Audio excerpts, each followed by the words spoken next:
mau jungkir balik, menghibah, memelas ke siapapun, pergi ke penjuru bumi manapun. Kalau Allah tidak ngasih, ya tidak. Jadi bukan prioritas kita babak belur dengan duniawi ini. Prioritas kita menggunakan dunia ini mentakarub kepada Allah. Jelas? Halo? Kayak rapat-rapat kita ya. Naon rapat ya kan? Dari dulu juga sering rapat kita. Hasilnya beda ya kan? Lebih bagus dari yang kita pikirkan. Mana kita pernah mikirkan bangun Darul Tauhid seperti ini kan? Enggak lah.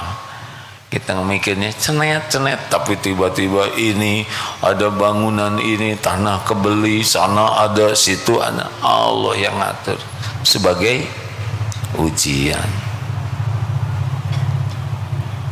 Ujian apa? Ngaku-ngaku tidak. Ini ide saya. Ini adalah gagasan saya. Ini hasil naon saya. Dikasih diare juga. Yang dipikir cuman WC ya kan. Benar.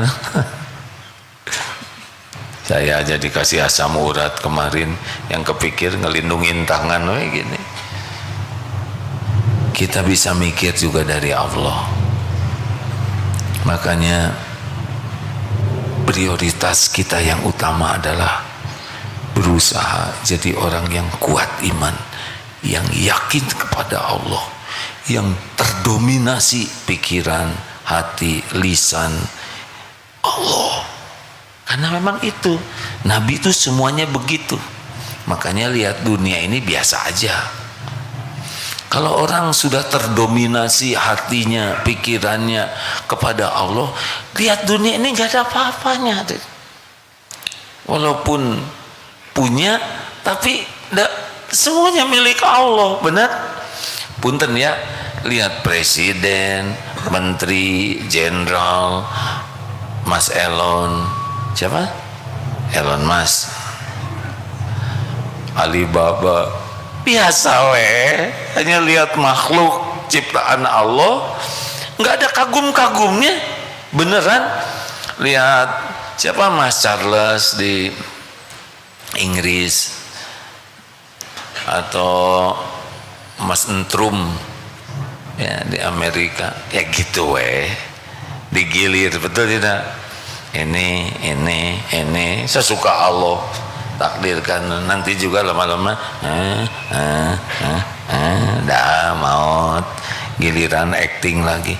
Nggak akan ada kagum-kagumnya, nggak ada pengen, nggak ada, biasa itu kayak lihat karnaval TK, hanya bedanya taruah ini mah sama kan. Karnaval TK ada putri-putrian, pernah kan pakai? Nggak mungkin ya. Tommy waktu TK karnaval pakai apa? Hah? Seragam tentara. Sama. Ada yang insinyur, ada yang polisi, ada yang tentara, ada yang profesor ya. Sama dalam hidup juga sama Yang mulia cuman yang takwa. Jadi nanti kita udah nggak kagum lagi dengan kekayaan istana, nggak ada kekaguman, karena tahu ini ngejungkal di akhirat hisabnya, benar? Kita suka kagum lihat orang punya mobil bagus dan pengen, nanti penglihatannya beda, jadi yang kelihatan timbangan hisab. Boro-boro pengen, pengen tidak mobil Ferrari misalkan, pengen, buat diapain? Buat dijual lagi jadi masjid. Kalau ada yang ngasih, masuk sini jual. Kalau mau make mau apa ya, dan nggak ada perlunya, tapi jadi bekal akhirat mau. Jadi nanti tidak ada lagi kagum-kagum sama dunia, sama wah juara ini, biasa dan cuman ujian. Kita hormat. Kalau nanti Pak Prabowo kesini lagi silaturahim, ya tentu kita hargai sebagai orang yang diberi amanah berat di dunia ini. Tapi tidak gimana, nggak biasa Halo? Ya, gitu. Rezeki bisa nggak ketukar yang mau ke saya jadi ke Ustadz? Ya lo mau ngasih ke saya, tiba-tiba Ustadz lewat, selang kena kepala Ustadz. Nggak mungkin, nggak mungkin. Apa yang untuk saya, untuk saya.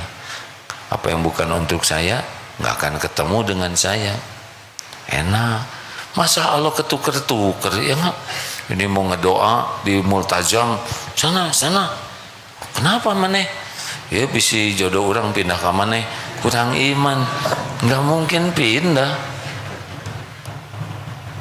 Daun jatuh aja tertulis di Lauh Mahfudz. Masa segede gini nggak ada tulisannya, ya kan? Jadi ini kalau boleh saya menganjurkan, effort kita itu Allah, pengen yakin ke Allah. Sampai setiap waktu Tuhannya Allah yang mendominasi pikir. Kita hidup normal, tapi sudah tidak ada lagi ngarep apa-apa dari makhluk. Karena tahu makhluk itu, punten ya, tanpa bermaksud merendahkan, gak bisa apa-apa tanpa izin Allah. Udah selesai urusan kita berharap dari makhluk.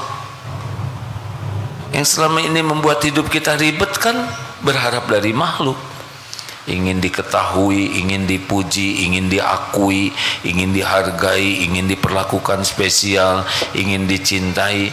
Tapi kalau udah yakin semua makhluk itu dalam kekuasaan Allah, ya mending Allahnya aja yang kita harapkan. Nanti pedagang mungkin enggak marifat, mungkin dia akan berdagang, tapi dia dagangnya itu pasti dengan Allah. Pedagang yang sudah hakul yakin kepada Allah, udah enggak, bukan uang dalam pikirannya, adalah bagaimana nih saya dagang membuat Allah makin sayang ke saya. Nanti ada yang didatangkan, berapaan ini, 20.000, boleh enggak 5.000? Kenapa Bu 5.000? Saya juga sudah tahu ini harganya 20.000. Anak saya ingin, tapi uang saya cuma 5.000. Bu, ini bawa 2 kilo, bayar kabar. Kenapa bisa begitu? Karena yakin yang menggerakkan ibu ini datang adalah Allah sebagai ujian. Terima kasih ya Allah, Engkau datangkan ladang amal bagi saya, dan mangganya juga milik Allah, betul. Dia yang dapat pahalanya, dia yang dapat nama. Kata orang, itu tukang dagang benih soleh, mangganya milik Allah, yang ngedatangkannya juga Allah, karena dia yakin ini Allah yang memberikan. Nggak ada perlunya kita bohong-bohongan, jujur aja. Ini motor udah pernah tabrakan belum? Bukan hanya pernah Pak, dia udah tabrakan, udah kebanjiran, ya, udah pernah hilang. Ini motor ini emang kuat nih, 3 kali nabrak benteng, catnya udah ganti, STNK-nya sebulan lagi habis, motor ban udah mulai gundul. Dek, kok ada cerita semua ini? Siapa yang mau beli? Pak, saya cerita ini bukan supaya dibeli Bapak. Saya cerita barang ini karena Allah nyuruh saya jujur. Perkara Bapak beli atau tidak yang menentukan itu Allah, Pak. Tapi saya harus jujur. Maaf ya Dek, sesudah dengar cerita Adek ini, sejujurnya saya tidak tertarik kepada motor ini. Gak apa-apa, tapi saya tertarik kepada Adek. Adek sudah punya istri belum? Gimana? Belum Pak. Sama deh. Coba nanti mau diangkat mantu. Nah itu teh sebuah perjalanan. Suami istri gimana? Tos teriwe. Tahu istrinya ciptaan Allah, istrinya milik Allah. Kalau baik sama istri mah, istri mau berterima kasih atau tidak, mau menghargai atau tidak, yaitu urusan istri dengan Allah. Saya jujur tapi saya dicurigai terus oleh istri, ya namanya juga mencurigakan, ya kan. Gimana ya ayah, saya teh enggak, saya enggak selingkuh, enggak apa, tapi dicurigai, ya sudahlah, enggak apa-apa. Itu teh pasti ada dosa yang lain. Kebanyakan lihat maksiat di HP, kebanyakan lihat ini, mata tidak terjaga. Istri tidak tahu, Allah tahu. Datanglah ujiannya lewat istri. Jadi gimana menjinakkan, bukan menjinakkan ya, kalau itu kan bom. Meluluh, ada meluluh hati, ada meluluh lantakan. Meluluhkan hati, tinggal tobat. Ya Allah, ampun, semua ini pasti karena dosa saya, semua kepahitan ini karena dosa saya. Enggak usah, ibu teh gimana, enggak percaya sama saya sama sekali, sumpah saya. Enggak usah gitulah, enggak usah. Dibah lagi sumpah tengepek Pak, jadi makin sakit hati. Udah tinggal tobat. Ampun ya Allah, ampun, tidak ada yang tersembunyi bagimu. Engkau tahu setiap maksiat yang saya perbuat, Engkau saksikan setiap lirikan mata. Ampun ya Allah. Kita ampun atas dosa, istri lihat kita gitu tobat, kata ya Allah, lain pada manehna keun bae, ya Allah. Anteng aja dengan Allah. Kenapa? Karena yang bisa ngebulak-balik hati istri bukan omongan kita, tapi jelas tidak nih hadirin, andalkan Allah dalam segala hal. Dan enggak ada sekecil apapun yang bisa terjadi tanpa izin Allah, baik nikmat maupun musibah. Jadi intinya dari ceramah ini teh jangan salfok, jangan salah fokus. Hidup kita teh fokusnya ke Allah. Apalagi gaplok, gagal fokus, jangan. Allah, dan Allah tahu. Ini Allah sedang mendengarkan setiap ucapan.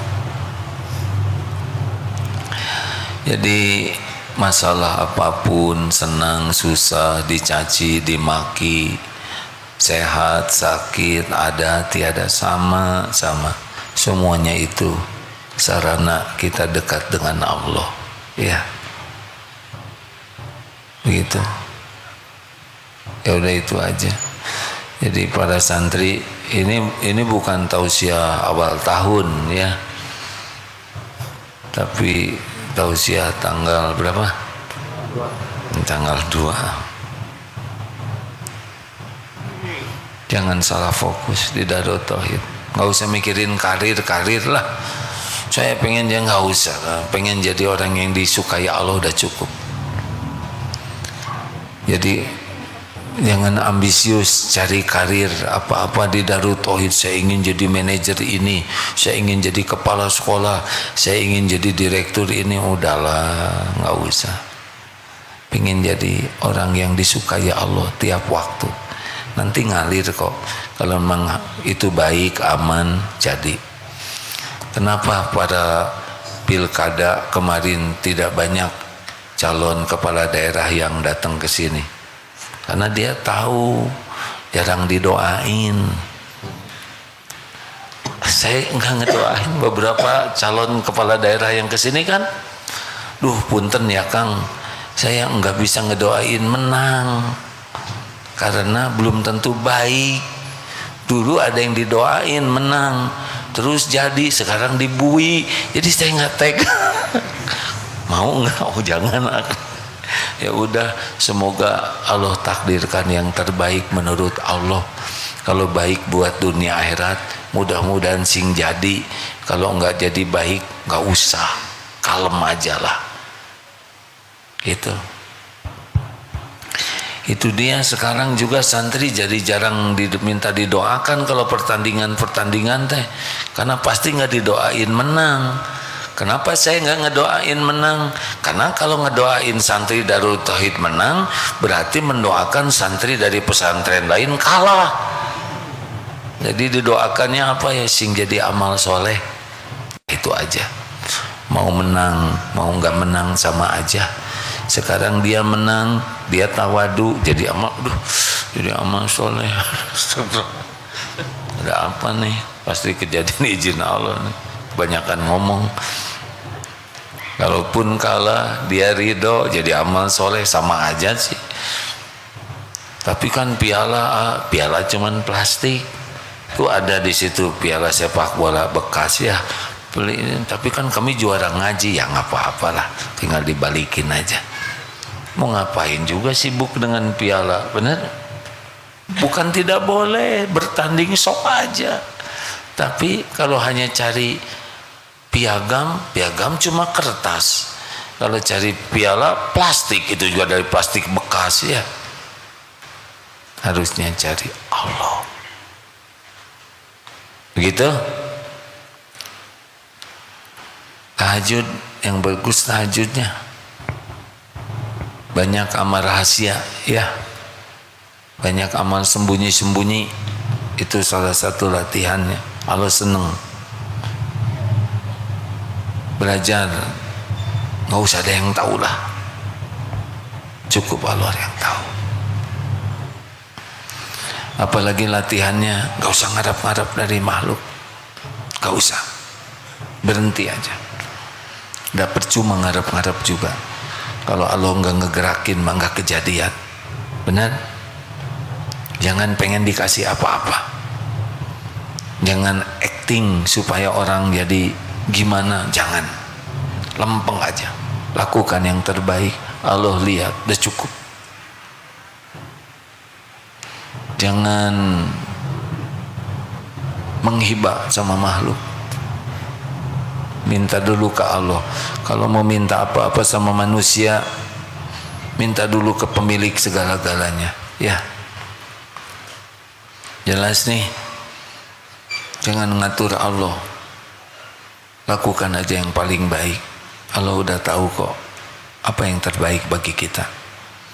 Kalau nggak dikasih, apa-apa, sama aja kok dikasih dengan nggak dikasih. Yang penting jadi dekat dengan Allah. Betul?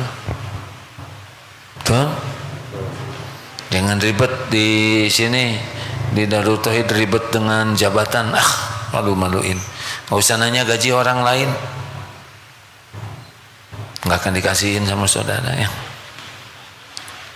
Nggak usah ribet. Gimana kalau teman saya dapat rezeki lebih, Allah yang ngasih, doakan supaya barokah. Nggak ada busuk hati. Oh, kami ke Darut Tauhid bareng, dia karirnya begitu, itu ujiannya lebih berat dari kita. Tapi gaji saya cuman segini, rezeki dari Allah, nggak tergantung gaji. Gaji itu cuman salah satu saja. Jangan mengunci karunia Allah dengan hitungan gaji. Tenang saja, tenang, syukuri, qanaah, minta kalau pengen ya. Jangan ngebanding-banding dengan yang lain. Tiap orang punya kapling takdir masing-masing ya. Sudah segitu aja. Ini hanya sekedar untuk meluruskan mau apa ada di sini. Mau Allah. Apa sih goal terpenting hidup ini? Goal terpenting dalam hidup ini bisa pulang kepada Allah, bisa bertemu dengan Allah.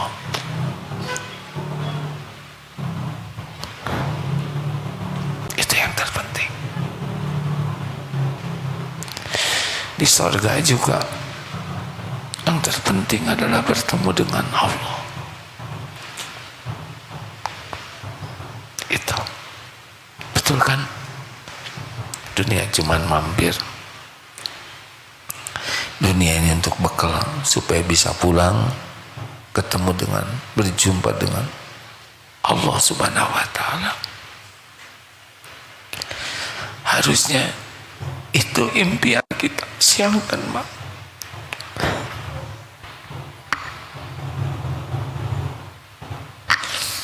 Harusnya itu impian kita siang dan malam.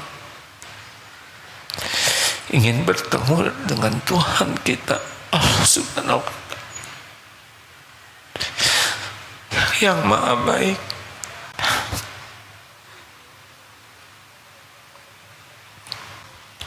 Begitulah rekan-rekan sekalian, mudah-mudahan Allah mengabulkan. Ya Allah, golongkan kami menjadi hamba yang bisa pulang selamat, husnul khatimah, dan bisa berjumpa denganmu ya Rabb. Amin ya rabbal alamin.